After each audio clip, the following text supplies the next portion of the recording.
विकास परियोजनाओं का करेंगे उद्घाटन और शिलान्यास, परिसंपत्तियों का भी वितरण।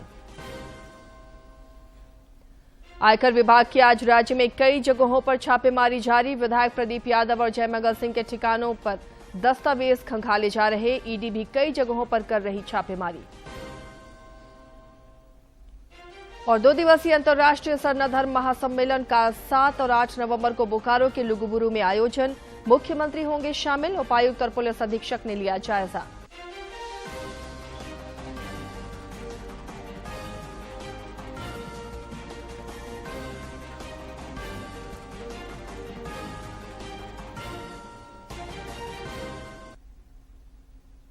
नमस्कार, खबरें झारखंड में आपका स्वागत है। मैं हूं आसिया नाजली और अब समाचार विस्तार से।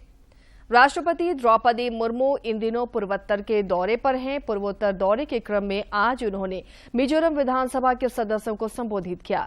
इस दौरान राष्ट्रपति ने कहा कि मिजोरम विधानसभा से लोकतंत्र को मजबूती मिलती है। And ahead of the rest of the Indians in that way. Dear friends, the Mizoram Legislative Assembly celebrated its Golden Jubilee in May this year.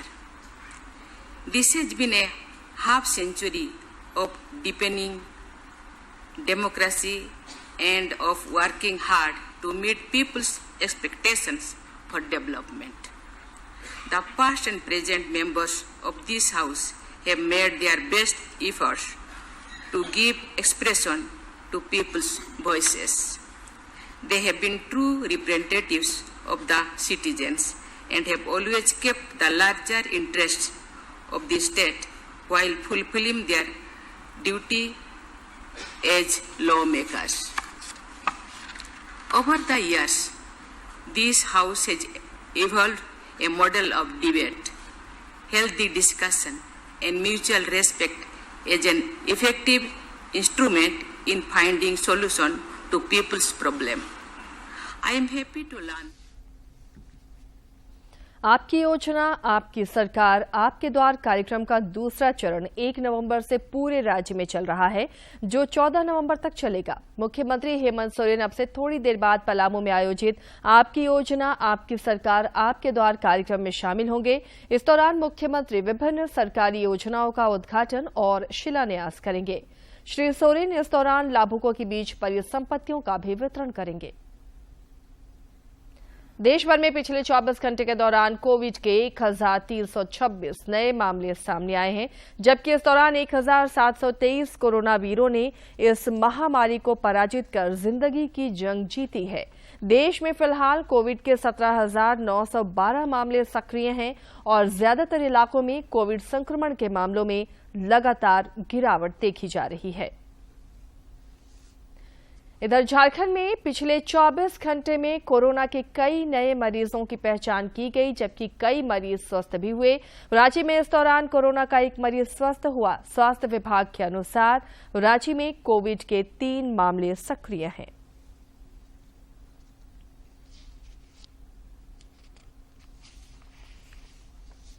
देश में कोविड के खिलाफ जारी जंग में टीकाकरण अभियान तेज गति से जारी है। केंद्रीय स्वास्थ्य मंत्रालय के ताजा आंकड़ों के अनुसार देश में अब तक 2 अरब 19 करोड़ 69 लाख से अधिक कोविड रोधी टीके लगाए जा चुके हैं।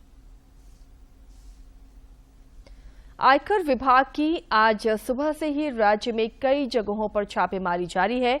पोड़ायाहाट के कांग्रेस विधायक प्रदीप यादव के बोहरा गांव में आयकर विभाग की टीम छापेमारी कर रही है और दस्तावेजों को खंगाल रही है। श्री यादव के अलावा उनके सहयोगी श्यामलाल यादव के घर पर भी छापेमारी की जा रही है।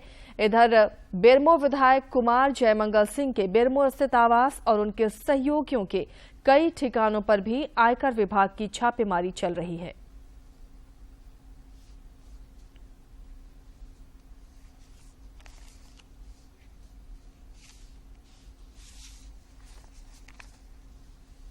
इधर रांची में भी विधायक प्रदीप यादव और कुमार जयमंगल सिंह के अलावा एक अन्य व्यवसायी के आवास पर आयकर विभाग की छापेमारी की जा रही है। छापेमारी के दौरान सुरक्षा के दृष्टिकोण से सभी ठिकानों पर बड़ी संख्या में पुलिस बल की तैनाती की गई है। सूत्रों से मिली जानकारी के अनुसार राज्य के 9 लोगों के ठिकानों पर आयकर विभाग की छापेमारी जारी है।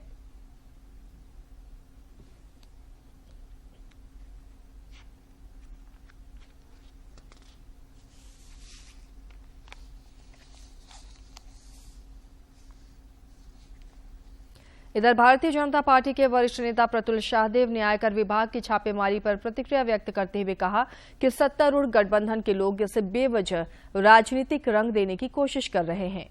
उन्होंने कहा कि प्रधानमंत्री नरेंद्र मोदी के कार्यकाल में सभी एजेंसियां स्वतंत्र रूप से जांच करती हैं। बहुत कुछ छिपाना है दोनों विधायकों को, इसलिए उनकी पार्टियां जो है और सत्तारूढ़ गठबंधन है वो डिफेंड करने के लिए सामने आ गया। हमारा मानना है कि अगर इन्होंने कोई गड़बड़ी नहीं की है तो इन्वेस्टिगेशन से कोऑपरेट करे, ये पाक साफ निकलेंगे। लेकिन जिस तरीके की बयानबाजी हो रही है उससे लग रहा है कि काफी कुछ छिपाने को है इन दोनों के पास, इसलिए इन दोनों के दल जो है वो सामने आकर राजनीतिक बयानबाजी कर रहे हैं। इधर सेना की जमीन के अवैध कब्जे के मामले में झारखंड और पश्चिम बंगाल में करीब 1 दर्जन ठिकानों पर आज ईडी की छापेमारी चल रही है। सूत्रों से मिली जानकारी के अनुसार ईडी ने झारखंड में 8 और पश्चिम बंगाल के 4 ठिकानों पर छापेमारी कर रही है। आपको बता दें कि सेना की जमीन के अवैध कब्जे को लेकर ईडी को शिकायत मिली थी कि जमीन के अवैध कारोबार में कई लोग अकूत संपत्ति अर्जित किए हैं। शिकायत में मनी लॉन्ड्रिंग की आशंका जताई गई थी।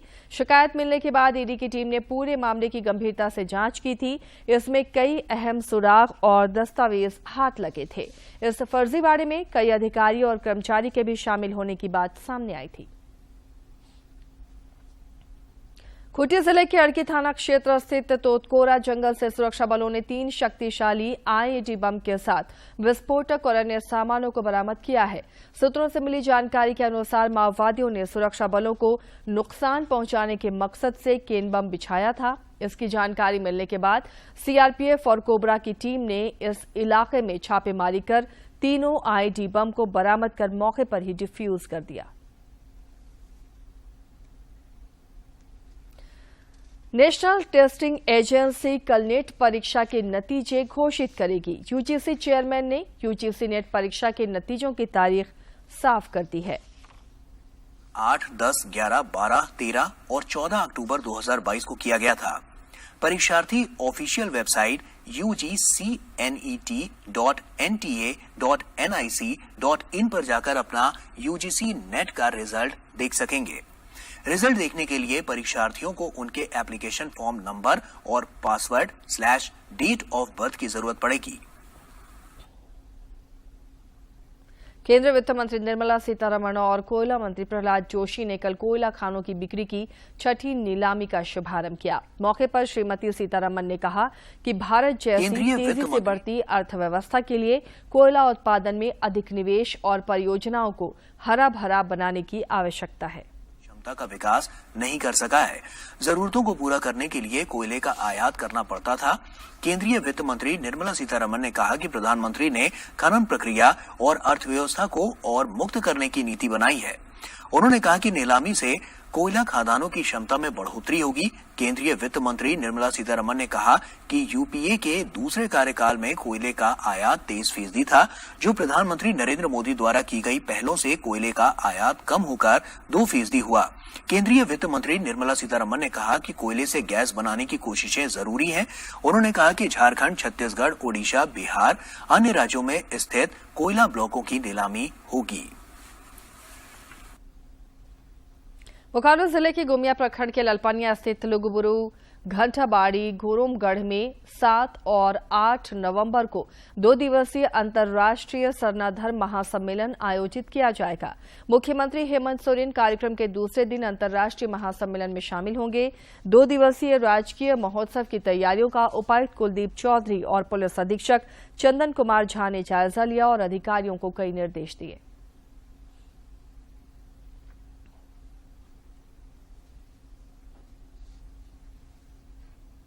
यहाँ पर 2 जगह जो पूजा होनी है, यहाँ नीचे के स्तर पर जो मंदिर है जिसपे माननीय मुख्यमंत्री और विशिष्ट जन का जो आगमन होता है, और साथ के साथ जो श्रद्धालु यहाँ पे पहाड़ के माध्यम से ऊपर जो सर्वोच्च जो शिखर है उस पर जो पहुँचते हैं, तो वहाँ पर किस प्रकार से तैयारियाँ हैं उसको भी हम लोगों ने काफ़ी विस्तार में देखा है। अभी लगभग तैयारी पूरी हो गई है और जिन्हें जो वर्क असाइन किए गए हैं वो भी कर दिए गए हैं, और समिति के माध्यम से और यहाँ के लोकल प्रशासन की जो टीम है उनके माध्यम से काफ़ी बारीकी से चीज़ों का निरीक्षण किया जा रहा है कि श्रद्धालु को किसी भी तरह की कोई कठिनाई नहीं हो। सभी जगह हेल्प डेस्क रहेंगे जहाँ पे हमारे पुलिस के फोर्स और मजिस्ट्रेट्स भी उपस्थित रहेंगे, तो जो उनको सुविधा मिलनी है वो मिलेगी। उसके साथ साथ सारे जगहों को हम लोग सुरक्षित श्योर कराएंगे। और कहीं भी कोई नक्सल या कोई और तरह की घटना नहीं होगी। राजधानी रांची समेत राज्य के अधिकांश जिलों में ठंड बढ़ने लगी है। मौसम विज्ञान केंद्र रांची के अनुसार अगले 3-4 दिनों में राजधानी राज्य समेत आसपास के जिलों का पारा 1 से 2 डिग्री तक गिरेगा। केंद्र के अनुसार अगले 4 दिनों तक सवेरे में धुंध रहेगी और दिन में धूप खिलेगी। वहीं अगले 3 दिनों तक सुबह कोहरा छाया रहेगा और बाद में आसमान साफ हो जाएगा और धूप खिलेगी। और अब कुछ खबर राज्य के विभिन्न जिलों से।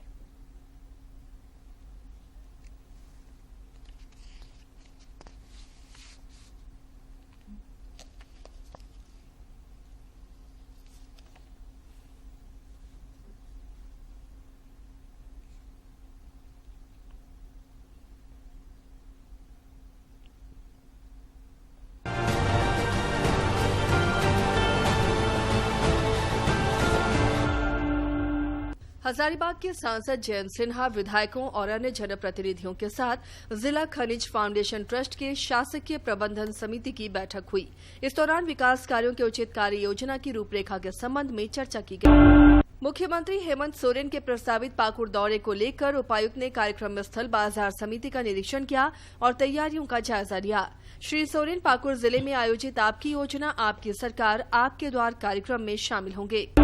आपकी योजना आपकी सरकार आपके द्वार कार्यक्रम के द्वितीय चरण में गोड्डा जिले के विभिन्न प्रखंडों के 6 पंचायतों और नगर क्षेत्र के 2 वार्डों में शिविर आज लगाकर आम जनों को योजनाओं का तत्काल लाभ प्रदान किया जा रहा है। देवघर जिले में आपकी योजना आपकी सरकार आपके द्वार कार्यक्रम के तहत आज 10 प्रखंडों के विभिन्न पंचायतों में विशेष शिविर लगाया जा रहा है। जिला प्रशासन ने सूची जारी कर कहा है कि कैंप के माध्यम से शिकायतों का निष्पादन और योग्य लाभुकों को योजनाओं के लाभ से जोड़ा जा रहा है। सरायकेला खरसावां जिले के 6 प्रखंडों के विभिन्न पंचायत और नगर निकाय क्षेत्र के 2 वार्डों में आपकी योजना आपकी सरकार आपके द्वार कार्यक्रम के तहत शिविर आयोजित किया गया। शिविर के माध्यम से सैकड़ों लाभुकों को विभिन्न योजनाओं से लाभान्वित किया गया। सरकार आपके द्वार कार्यक्रम के दूसरे चरण में हजारीबाग जिले के विभिन्न पंचायतों में शिविर का आयोजन किया जा रहा है। जिले के उपायुक्त नैन्सी सहाय ने लोगों से अपील की है कि योजनाओं के लाभ और शिकायतों के निष्पादन के लिए शिविर में अवश्य आएं। धनबाद जिला प्रशासन ने विभिन्न पंचायतों में आज लगने वाले शिविर की सूची जारी की है। जिले के उपायुक्त ने सभी से अपील की है कि योजनाओं के लाभ और शिकायतों के निष्पादन के लिए शिविर में अवश्य आएं।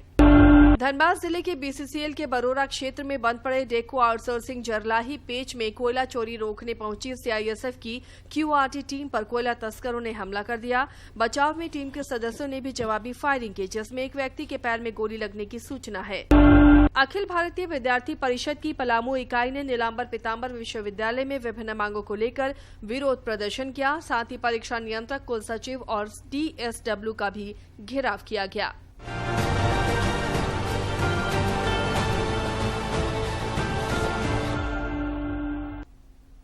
भारतीय रिजर्व बैंक ने अभी हाल ही में देश का पहला डिजिटल करेंसी लॉन्च किया है। आइए जानते हैं क्या है डिजिटल करेंसी और इसके क्या फायदे होंगे।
हेरिटेज वॉक के आज के सेगमेंट में हम आपको सैर कराते हैं कर्नाटक के विजयपुरा में स्थित प्रसिद्ध गोल गुंबज का।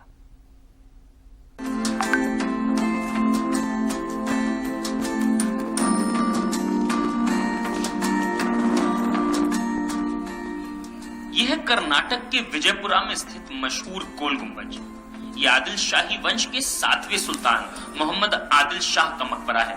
मोहम्मद आदिल शाह ने बीजापुर में 30 सालों तक शासन किया था और इस मकबरे का निर्माण उन्होंने खुद करवाया था।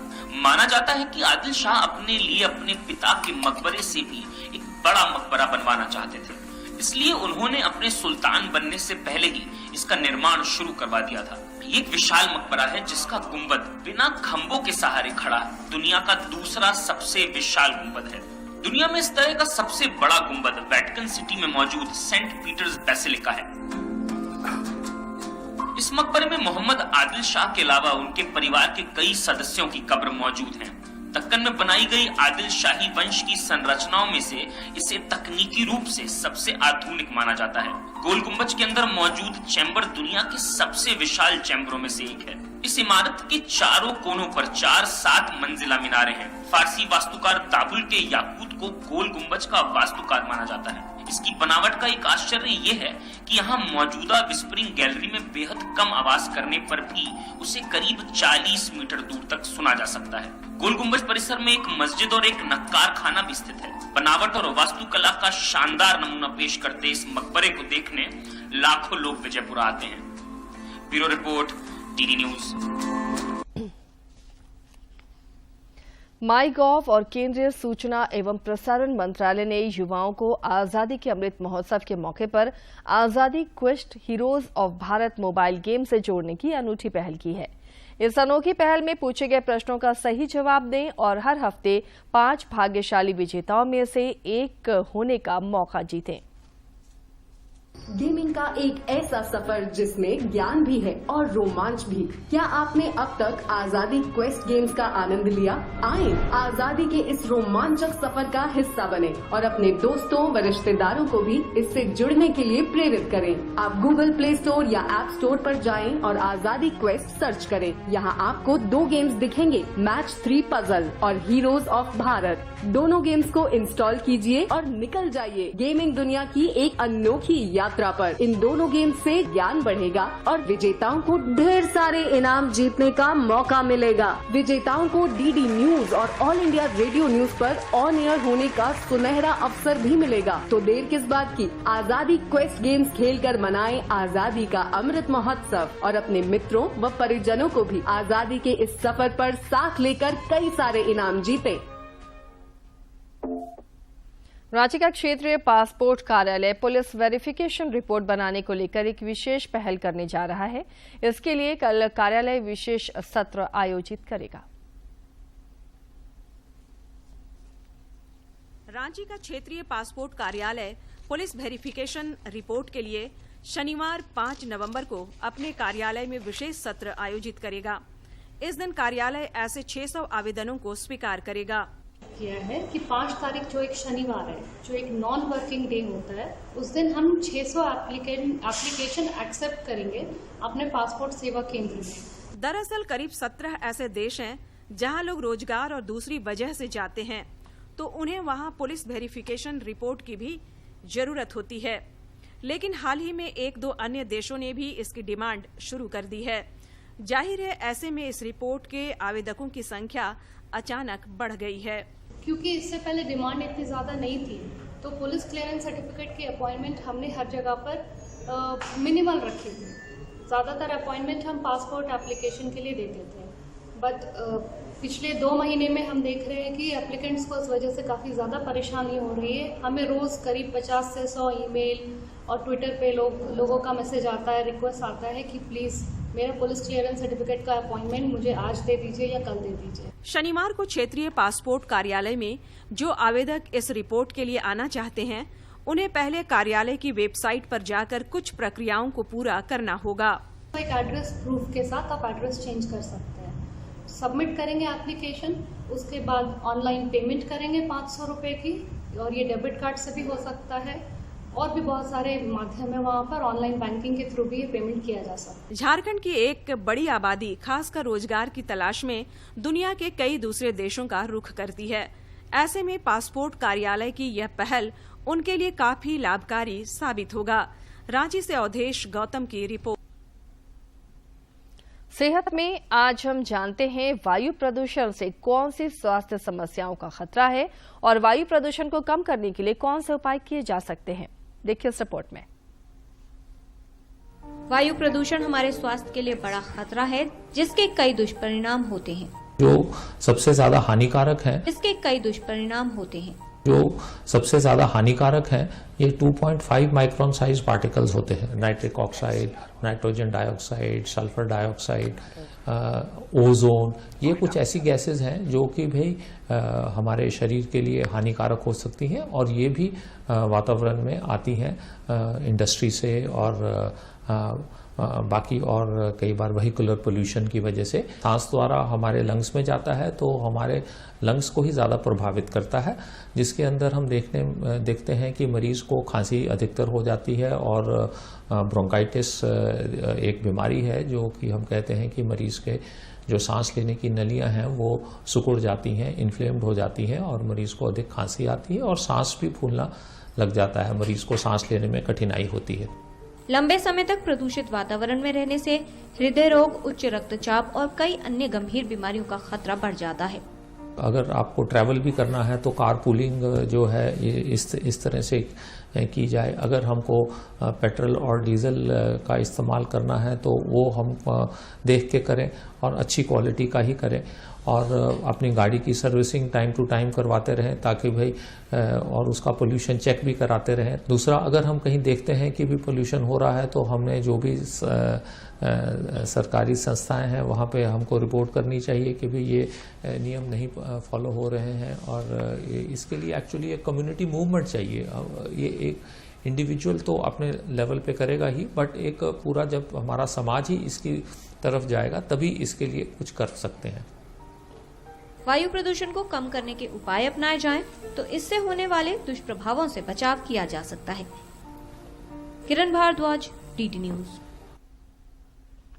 शायद आपको जानकर हैरत हो कि अपनी रांची में एक ऐसी भी बेकरी है जो मड़वा के लड्डू, बिस्किट और महुआ केक तैयार करता है। सेहत से भरपूर इन व्यंजनों का आप भी लुत्फ उठाना चाहते हैं तो देखिए रिपोर्ट। अपनी सेहत को लेकर आज हर कोई संजीदा है। उस पर खानपान की शैली ने तो लोगों का हाजमा ही खराब कर दिया है। ऐसे में आप घबराएं नहीं, क्योंकि कुछ लोग हैं जिन्होंने इसका विकल्प ढूंढ निकाला है। रांची के डिबडी में एक बेकरी है जो मड़ुआ के लड्डू, कुकीज, महुआ के केक, पेस्ट्री और ना जाने कितने सारे व्यंजन तैयार करता है। जैसे जैसे इस बेकरी के बारे में लोग जान रहे हैं तो मड़ुआ और महुआ की स्वाद और महक भी रांची की हवा में घुलने लगा है। बर्थडे या घर में पार्टी हो तो लोग यहाँ का रुख करते ही हैं। पर्व त्योहार के मौके पर भी यहाँ बनी चीजों की डिमांड काफी बढ़ जाती है, लिहाजा उसके लिए महीने भर पहले से ही यहाँ तैयारी शुरू हो जाती है। डिमांड डे बाय डे बढ़ते ही जा रहा है और अभी सब कोई हेल्थ कॉन्शियस हो गया है, उस वजह से भी लोग आजकल मड़ुआ का खाना ज़्यादा पसंद करते हैं। मड़ुआ से रिलेटेड मड़ुआ पिज़्ज़ा हो गया, मड़ुआ केक हो गया, मड़ुआ का कुकीज़ हो गया, मड़ुआ का लड्डू हो गया, ये सब मिलाकर एक हुआ कि बाद में अभी हम लोग स्टार्ट किए वो महुआ का। तो ये सब का लेके हम लोग वहाँ पे मेला में लगाए हुए थे, जिसका बहुत अच्छा लोगों ने रिस्पॉन्स दिया। लगे हाथ हम इस बेकरी के संचालक से आपका परिचय करा देते हैं। गुडविन ने होटल मैनेजमेंट की पढ़ाई करने के बाद कई साल दुबई, सऊदी अरब और मस्कट के नामी गिरामी होटलों में अपने हाथों के जादू से ग्राहकों का दिल जीता, लेकिन आखिरकार झारखंडी मड़ुआ और महुआ की खुशबू ने उन्हें अपने वतन लौटने पर मजबूर कर दिया। बीते 3 वर्षों से वो यहाँ बेकरी का व्यवसाय कर रहे हैं। तो मैं होटल मैनेजमेंट स्टूडेंट हूँ और होटल मैनेजमेंट करने के बाद मैं फिर अब्रॉड में 18-19 साल तक काम किया था। वहाँ पे काम करने का तो बहुत ही अच्छा था, पैसा वैसा अच्छा था, लेकिन खुद भी अपना देश में भी कुछ करना चाहिए, क्योंकि रोजगार भी दे पाए हैं। क्योंकि अगर आप दे सकते हो, लेकिन जब आप खुद करते हो तो इतने लोगों को रोजगार दे सकते हो। गुडविन प्रत्यक्ष रूप से 20 से अधिक और अप्रत्यक्ष रूप से ना जाने कितनों को सालों भर का अटूट रोजगार दे रहे हैं। इनमें ज्यादातर महिलाएं हैं। यहाँ काम करने वाली सीमा और सुनीता कहती हैं कि अब उनकी जिंदगी में सहूलियतें तो बढ़ी गई है, यहाँ काफी कुछ सीखने को भी मिल रहा है। परिवार जैसे माहौल में काम करके वो बेहद खुश हैं। मैं यहाँ लगभग 1.5 सालों से काम कर रही हूँ। अब मैं यहाँ मतलब संतुष्ट हूँ। यहाँ अच्छे से तरीके से फैमिली एनवायरनमेंट है, यहाँ पे काम कर रही हूँ। हम लोग को तो काम करना ही करना है, नहीं काम करेंगे तो रोजी रोटी कैसे चलेगा। दरअसल ट्राइफेड के जरिए इस तरह के स्थानीय उत्पादों और व्यवसायियों को काफी प्रोत्साहन मिल रहा है। ट्राइफेड इनके बनी सामग्रियों को देश के बड़े शहरों से लेकर विदेश के बाजारों तक पहुंचा रही है, जहां इसकी खूब सराहना भी हो रही है। ट्राइबल आर्टिजन है जिनको कोई भी मार्केट नहीं मिलता था, तो वहाँ पे हम लोगों ने अभी ट्राइबल आर्टिजन मेला भी किया था ताकि मैक्सिमम आर्टिजन को ट्राइफेड से जोड़ा जाए और उनको काम दिया जाए। और अगर ट्राइफेड के मेला में वो नहीं आ पाए हैं तो हमारा जो पटना शोरूम है वहाँ से भी कांटेक्ट कर सकते हैं, हमारे रीजनल ऑफिस से भी कांटेक्ट कर सकते हैं। इस तरह हम लोगों का सोच था कि मैक्सिमम आउटलेट खोला जाए और ट्राइबल आर्टिजन को जितने भी ज़्यादा से ज़्यादा उनको लाभ पहुँचाया जाए। मौजूदा केंद्र सरकार में मंत्रालय के गठन की शुरुआत से ही केंद्रीय जनजातीय कार्य मंत्रालय का प्रयास रहा है कि देश के वनोत्पाद और ग्रामीण क्षेत्रों में बहुतायत से मिलने वाली चीजों का कैसे बेहतर इस्तेमाल हो, साथ ही विभिन्न आर्थिक क्रियाकलापों के जरिए ज्यादा से ज्यादा रोजगार का सृजन हो।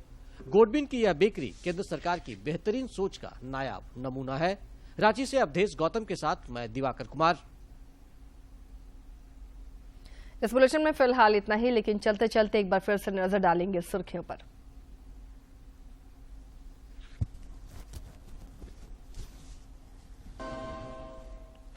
राष्ट्रपति द्रौपदी मुर्मू ने मिजोरम विधानसभा के सदस्यों को किया संबोधित, कहा मिजोरम विधानसभा से लोकतंत्र को मिलती है मजबूती।